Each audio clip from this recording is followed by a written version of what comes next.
Superstar Eric Young, no stranger to Canadian professional wrestling fans, coming to Collingwood for Wrestling Night in Collingwood 11. Now they're calling this the biggest tag team match in Rock Solid Wrestling history. Yourself, Cody Deaner, and Crazy Steve, all TNA superstars, taking on the Deadly Venoms. Three television stars like yourself make it a big match, but for the uninitiated fan, talk about the significance of why it's important you six men with your histories are sharing the ring together, making it such a big match.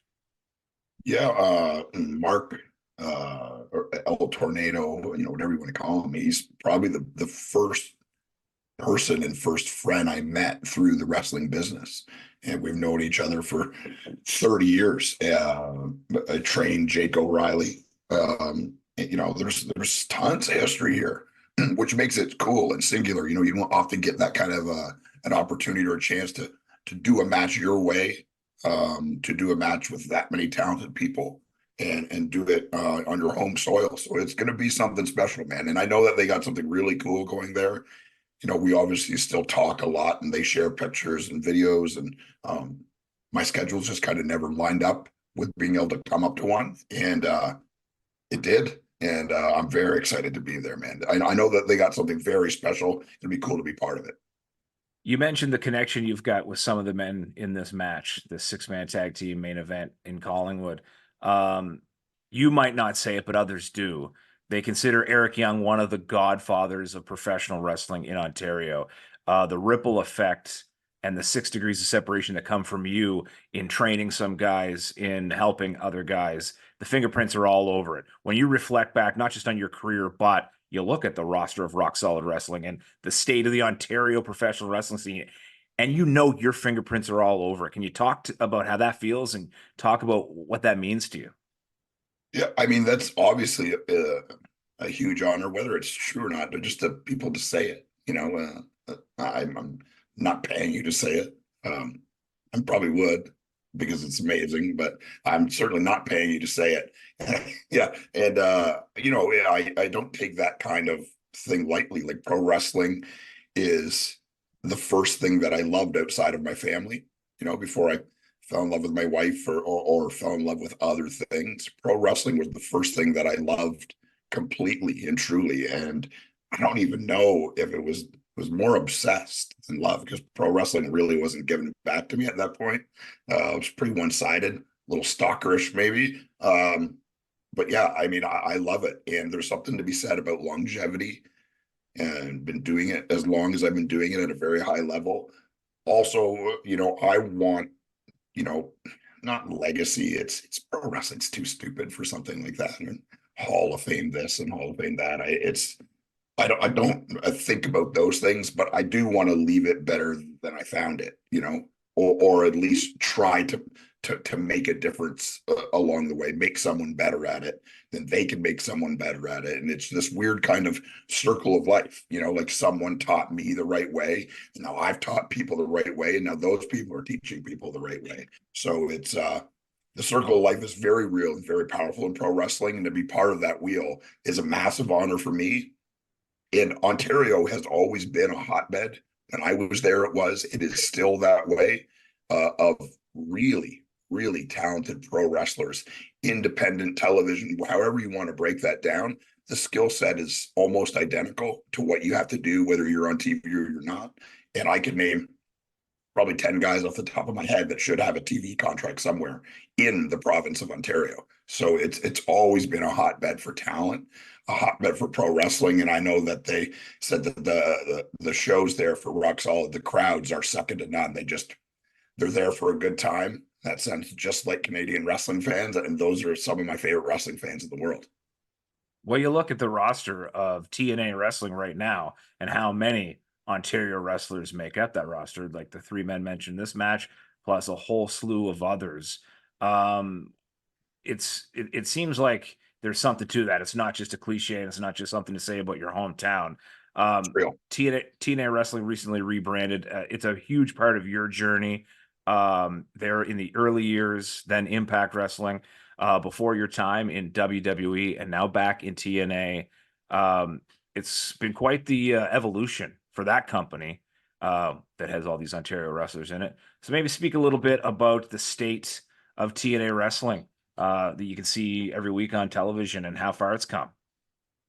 Yeah, I mean, it's obvious it's the underdog, and I don't think that the people running it want us to hide that. I think we embrace that, and it, it's biased, but it's the best pro wrestling show on TV, written by professional wrestlers for professional wrestling fans. And I get that a lot of times people want to make an excuse that they don't have access to it or they can't find where to watch it. There just isn't, with technology now, there just is an excuse. You can have the TNA Plus app. I think it's $9, and you get everything that TNA has ever recorded. You could watch Samoa Joe versus AJ Styles. You could watch Jeff Jarrett versus Kurt Angle. You could watch Hulk Hogan tagging with me wrestling. I mean, it's true. It's all there. It's all at your fingertips. Being in Canada, I know it can be tricky, but the new TNA Plus app, which is designed and created by Endeavor, the same company that has their fingers and dipped into the WWE side of things, and they know how to do pro wrestling. They know how to do pro wrestling apps, and this one is super slick. And the other one, I get it. It was clunky. It was hard to navigate, but this one is not like that. So there's just no excuse. And for that kind of price, you can watch all the specials. You can watch the TV show, I think delayed by 30 minutes. But yeah, I mean, there's all kinds of ways to watch it, and being part of it for so long, and having so many huge milestones in my career there, it is home for me, and I always wanted to go to the WWE, and I did that, and um, really enjoyed my time in NXT. And I think most people that, if you know who I am, you know what happened the first time I went, you know what happened the second time I went. I'm actually by law not allowed to speak about it, so I can't go into details, obviously. But I'm a believer in fate. I got it tattooed on the underside of my right arm, and I'm sitting exactly where I'm supposed to be sitting right now, and couldn't be happier about it. Well, you just threw all the rest of my questions out the window because you can't legally talk about it. Um, you mentioned being in the WWE and being in multiple stints at TNA, and we seem to see this resurgence of the cool factor of professional wrestling. WWE's making billion-dollar deals. They're coming to Netflix. TNA's, the growth has been exponential. You've got AEW now, another national TV product. Why is wrestling cool again in 2024? What do you attest to that growth? Well, I mean, I'm biased because I've been in it and loved it for so long. So my answer would be it's always been cool. The big difference now is because of technology, it truly is accessible to everybody. You don't have to have cable television to consume it. It helps, but you don't have to. There's all kinds of ways. And I think, the real multimedia world figured out that pro wrestling, in truth, like you're in radio, like, so the radio idea and the TV idea are built on the same thing. For people have to watch this thing in order for that place to make money, right? So you need viewers. The fact that that much wrestling can go on weekly, and people are still making money and it's still growing, proves the point that I've always known. It is for everybody, and it's an awesome entertainment product.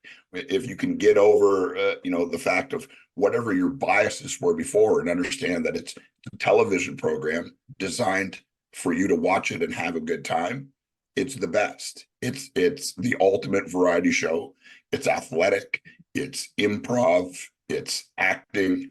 It's lights and lasers and fire and smoke and human beings doing things that human beings shouldn't be capable of weekly, and it never ends. It's a juggernaut.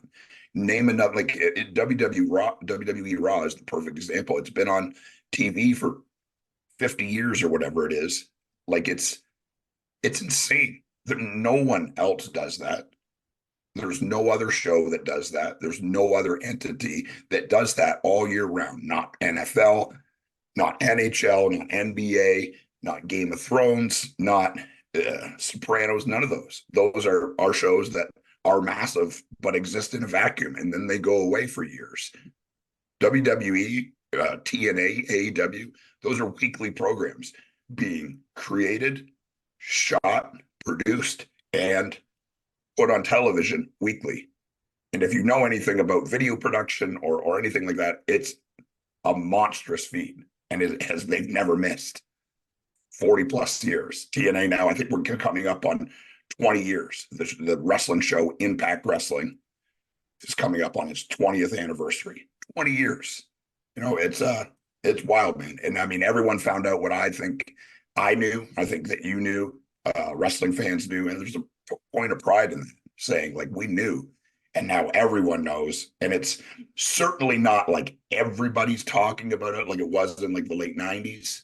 Stone Cold and Rock, like that was like very special time. But on a whole, there are way more people consuming wrestling, and there's anywhere from 20 to 30 hours a week. I don't know how people get time to watch it all, but I mean, it's truly an amazing time for pro wrestling. You moved to Nashville during the previous iteration of TNA Wrestling, when that was headquarters for the company. Yep. Now Endeavor and the Canadian connections kind of moved the headquarters away, but you're still living life in Nashville, Tennessee as a Canadian. So naturally, you have to be a Preds fan. Tell us about life in Nashville and why EY is still there, and is it everything? I mean, you got a pretty cool spot. You've got the Preds. Tell us about life in Tennessee. Yeah, it's an amazing city, man. I had been through several times before 2004, passing through or doing an indie show or whatever it was. And then obviously TNA Wrestling was based out of here when it started. You know, the main office is about 20 minutes from where I live right now. Um, a lot of the guys lived here. The owner and president and guy that ran it, Jeff Jarrett, lived here and still lives here today. Um, I don't know, man. It's just a city that I fell in love with, and this is my home now. I'll always be Canadian. I'll always be born in Canada, but this is where I choose to be. I could live wherever I want because I travel for work, and I choose Nashville. And there's a lot of reasons for that. One of the number one was it's just I fell in love with the city and the people, and yet having an NHL hockey team is the first time I had lived close to a city that had an NHL hockey team that I could actually afford the tickets and go to games. When I first moved down, I can remember buying a ticket for $10 and being like 4 rows from the glass by the second period. Can't do that anymore. It's too popular, which is great. And then 2014, almost losing the team to Hamilton and John Bulsilli and the Blackberry people, and a group of local investors swooped in and kind of like the 11th hour and saved the team. And really from that point on, it's carved out this niche. This is a football town. You know, this is a football state, and you're never going to change that. But hockey has carved out a really special place there, man. I still play rec league hockey. There's what 7 sheets of ice, 365 days a year. Puck drop at 11:30 p.m. I play hockey all year round. Next week I'll go and play hockey with my flip flops on. And yeah, hockey has just turned into a whole thing here. It was, I think, last year or the year before, ESPN voted the Nashville Predators the #1 sports franchise in North America.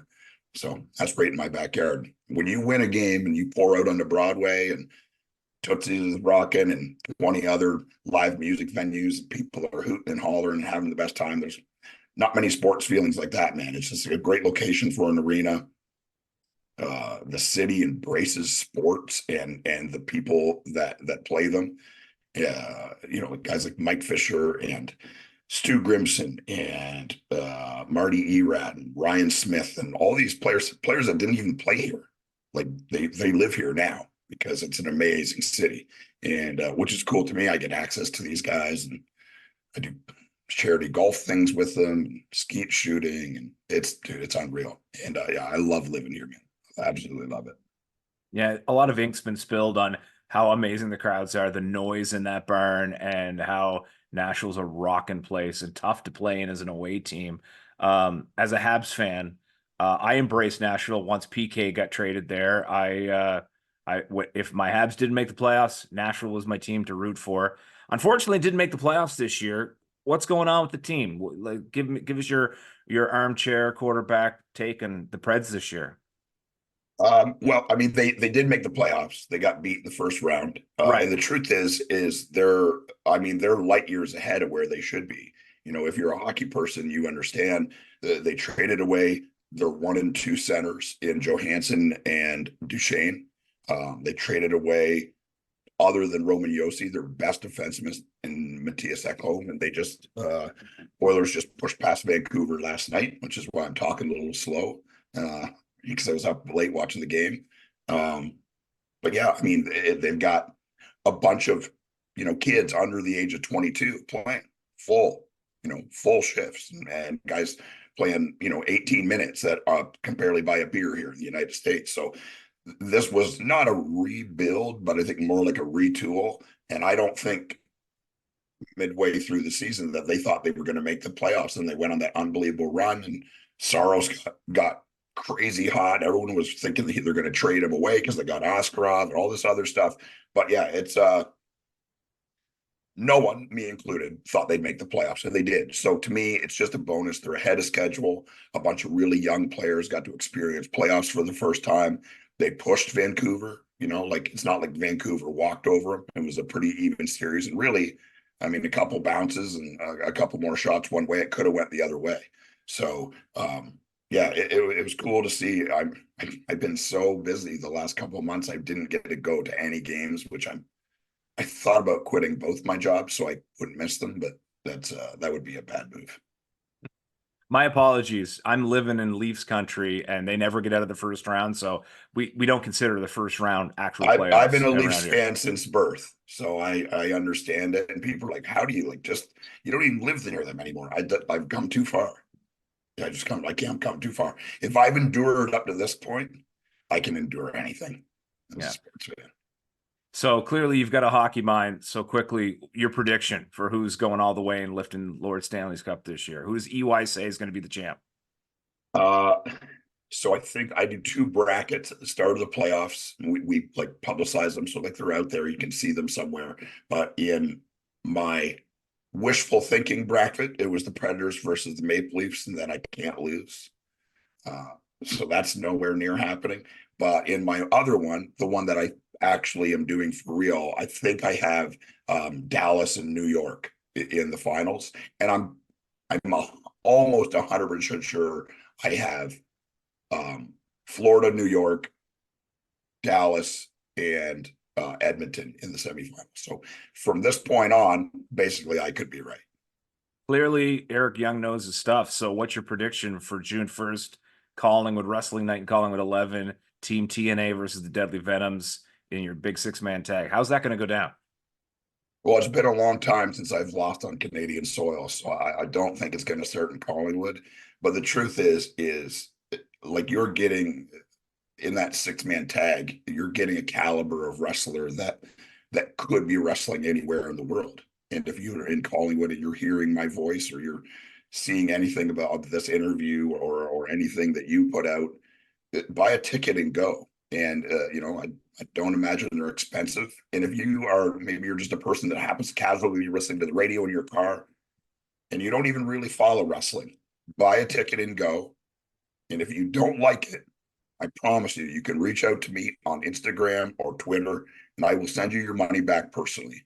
I will send my own cash to your whatever account, Venmo, PayPal, whatever you want. If you go and you're truly honest and you don't enjoy yourself, I will refund your money myself. Wow, that is quite the guaranteed statement from Eric Young, who's part of Team TNA in an epic double main event. I'm in the other half of the double main event in a crybaby diaper match. As a family man, do you have any advice on? I mean, I'm good at diapers and not bad at the wrestling thing, but a crybaby Yeah. diaper match. Any advice you can give me would be greatly. Well, at this point, as the person that has a child, then you know that you wearing a diaper or being forced to wear a diaper is it's not okay for you. Crying really, at your age should be something done alone, not in a public forum. So I'm just gonna say whatever it takes, and whatever it takes. That's some solid advice from Eric Young. So here's a bonus question we'll add to this. You definitely don't remember this, but our first meeting was during your tour along with Bobby Bass's ACW promotion in the East Coast You were Oh yeah. brought in with the blonde hair flowing as Showtime Eric Young, and I was just a young disco dancing guy by the name of Vinny Glide. So we crossed paths back in the last full-time tour era of East Coast professional wrestling. Talk a little bit about your reflections of traveling across the country and your time out east. Yeah, I absolutely adored that part of my career.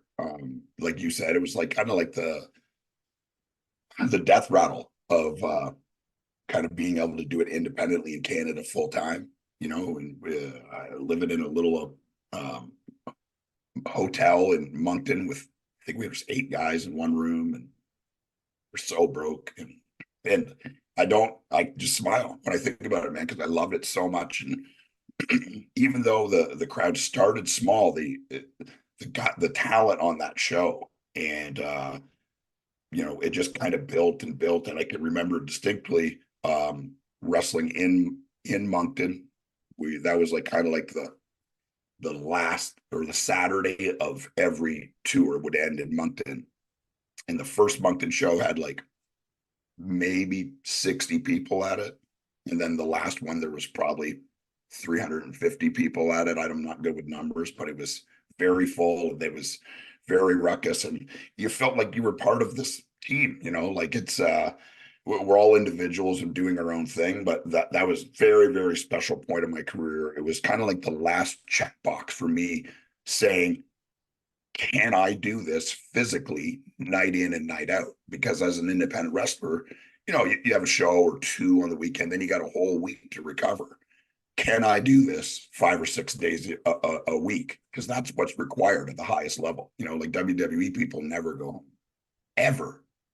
And I wanted to know if I could do it, and I could, and I did, and I think I was the world champion at that time for him, and wrestling Kingman, a guy like triple my size, Cowboy Mike Hughes, and all these other Wild Man and Street Fighter and Elvis Elliott. My one of my best friends who just passed away, Jesse Scott, Tiberius King, JT Player, got to share weeks and weeks of living with him and cry laughing wherever we went. So yeah, I mean, literally some of the fondest memories in my wrestling career happened during that tour, and I absolutely loved it. Yeah, shout out to Jesse Scott, JT Player, who did a lot of great work with Rock Solid Wrestling as a commentator for our television programming, plus in Yep. ring. And he's another one that back during that tour, I got to stand across the ring from, and we had a dance off because it was Playa versus Vinny Glide. We had a dance off, and then he kicked my ass. And then 20 plus years later, we're coming full circle and all together under the Rock Solid umbrella. So it's going to be a special night. I blow no smoke, and I mean no condescension when I say, even back then, it was apparent that Showtime Eric Young was a special talent. And so it's pretty cool to be back in the same show with you, and also to have you come to Collingwood to showcase that talent that makes you a TNA superstar. So you don't want to miss it on June 1st. It is going to be a special night. So thank you so much for taking the time to talk to us today.